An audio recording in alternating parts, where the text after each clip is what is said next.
Well, hello, princesses, and welcome back to Not Fit for Print Beauty with me, Rebecca. Well, at time of filming and time of release, it is still, in California time, January 31st, and therefore, the very last day, the very last few hours of Not Fit for Print Beauty Foundation Month.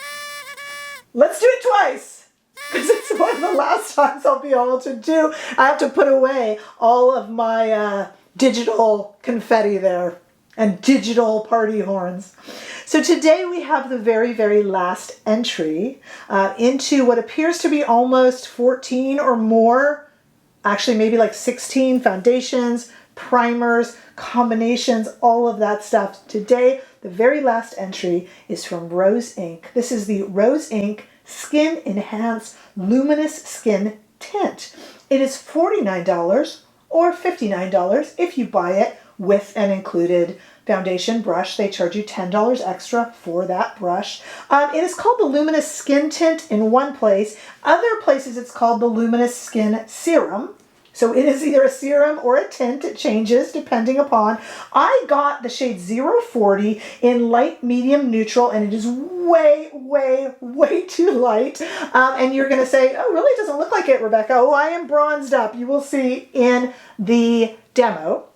And I'll talk about this as we do the demo and afterwards. There was no time, we're under the wire, so I will exchange it for the right shade. But today, just to make it work and test it, I have bronzed up a lot, and I think I've actually done okay and made it work. So this little guy includes squalene, which makes it nice and smooth. It protects against the environmental hazards that are out there getting us in the world today. It has pigment spheres that are suspended, which we're going to look at in a moment, and it has recyclable packaging, which Rose Inc. is all about. All right, what is this pigment sphere thing? So the pigment sphere thing is, let's see if I can give you a nice little close-up and let's see if the camera picks up on this. Pigment spheres are these little round balls of pigment that are suspended in a rather watery liquid. And when you put them out, this is a tough one to put directly on the face because the spheres of pigment need to be broken. When you put it on your hand, and I'll show you that in the demo, it's just kind of a leaky liquid that needs to be mixed.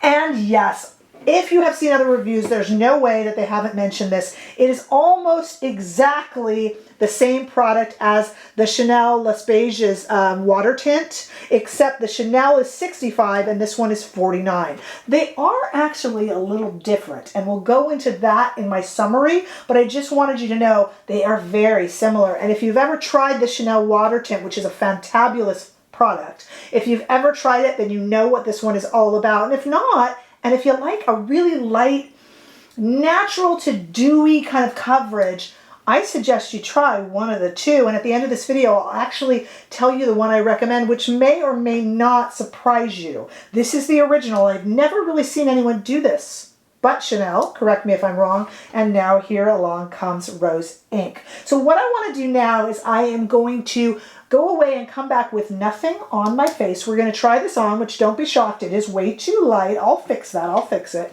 Then we're going to compare it to barefaced, and we're going to compare it to the Chanel and how they work and what their differences are to help you make a better decision for your purchasing. And then, unfortunately, we have to sneak into a little bit into February with a culmination video where we're going to rank everything and talk about all the differences and help you decide if you got the right one, if you should be trying another, because there are so many new foundations.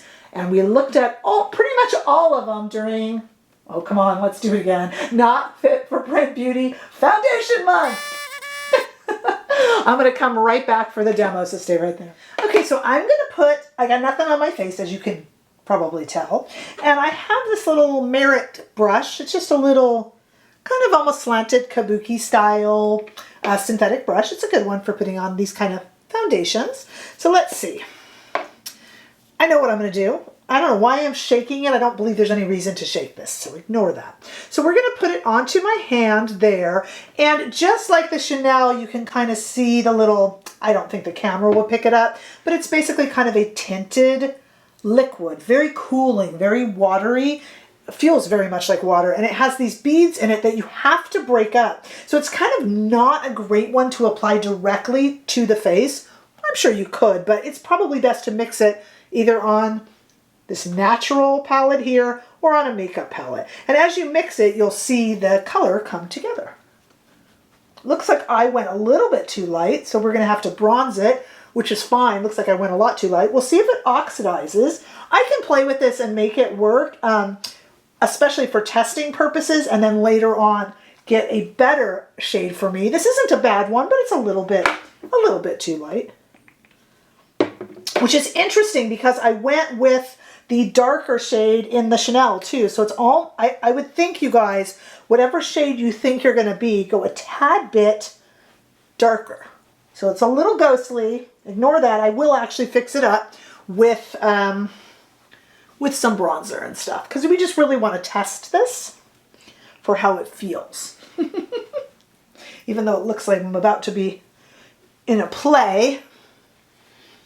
Let's see.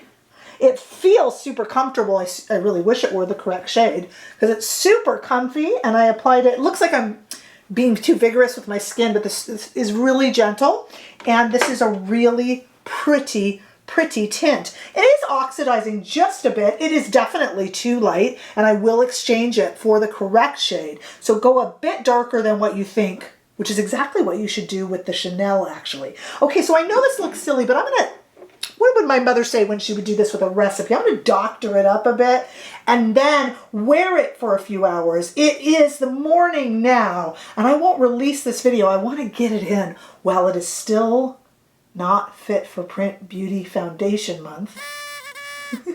So I'll wait till the afternoon so that I have given it at least a little bit of a wear test. Let me go fix it up right now so it doesn't look like I either am or have seen a ghost. Stay right there. Okay, it's been a few hours now. For the sake of the show must go on, I have bronzed up to within an inch of my life. It's one of those things, guys. If this foundation had arrived or been released at the beginning of the foundation month, I would have waited and exchanged it. It's probably two shades too light. But, you know, I bronzed it up. We made it work. I will need to exchange it for the correct shade because I think, well, let me bury the lead. I think I love this foundation. It's very, very pretty. So it is, now it's bronzed up. Let me do a few things here. First of all, here is before it's bronzed up, so kind of hard to tell. Me just wearing the foundation in bright natural light next to a stock image of me with no makeup on whatsoever. Still looks better, but you know, it's a little bit light. And then here is me right now with it bronzed up, but it is still this foundation next to that same stock image that I have been getting a lot of play out of me with a bare face completely. So I've been wearing it all day, and I actually don't tell Chanel because they'll probably send someone to take me away. I think I like it better than the Chanel. I mean, yeah, it's cheaper. It's cheaper. Wait, what is it? 49 versus 65. This has a little bit more pigment to it. So the Chanel I tend to mix. I mix it with the Charlotte Tilbury Hollywood Flawless Filter. I have even mixed it with those illuminating drops that Chanel sells, and it's beautiful. It is beautiful, but it is very watery. Like, let me just show you now. When you put the Chanel on your hand, look how fast it runs down my hand. I mean, it's going to drop onto my desk in a moment. Whereas when I put the rose on my hand, same amount, look at how much slower. So here's the Chanel already about to drop, and here's the rose. It's definitely going down. I mean, it's definitely a tint and definitely watery, but the Chanel is waterier. You can also see there how wrong I was on the shade, because the Chanel shade I was matched in store, and that is the correct shade for my face. And you can see how much lighter the rose is. It looks like the right shade for my hand, but it is not the right shade for my face. Okay, so it's a lot less runny, to be honest, and has a little bit more color to it. So look at this. When it's spread out, that's the Chanel. If I can do a little close up here, just in the middle, I'm just kind of spreading it out. And when I spread out the rose, you see it has a little, it's tough because it's too light, but it has a little bit more coverage. It's like the Chanel, but a little less runny and a little more coverage and a little less expensive, that's a winner. It wears really nicely. Now, I just applied this to bare skin, but I probably would, like I do with the Chanel, I'd probably give it a little mix with something luminous, or you could even mix this in with other foundation or use it like the Chanel as a primer under foundation, or to give a little more coverage to a light coverage foundation. There are so many different ways to use it. This is absolutely beautiful. I will report back over the next few weeks when I get this exchanged for the right shade, but I mean, I think I've done a pretty good job camouflaging just for the sake of this video and the fact that I really wanted to get this in on the very last day of our foundation month. Now it's really nice. It doesn't sink in. It's comfy. It's just enough coverage to be truly light coverage. I think the Chanel is actually less than light coverage, honestly.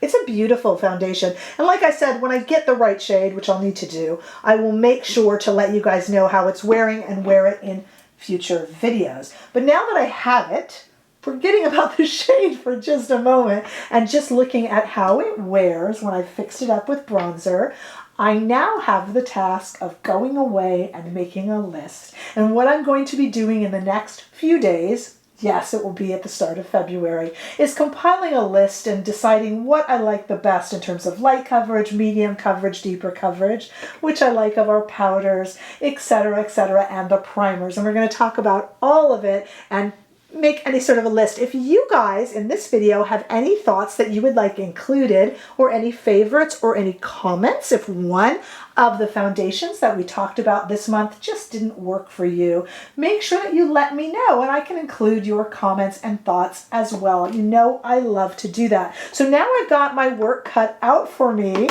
At least we kind of made this work for testing today, and this seems to be an absolutely beautiful foundation. If you like a nice cooling light foundation, it looks like I'll definitely be recommending this. But will it be my absolute favorite out of all of them? Well, now I get to hit the testing and really think about it and compile some images. Now I have to do all of the work now that I've finally got them all here. So I will do that and definitely be back to you with that summary video very soon. But until then, leave your comments below. Give this video a thumbs up if you enjoyed it, and I sure hope that you did. And if you haven't already done so, make sure that you subscribe to my channel so that I can see you all in the next video. Bye-bye.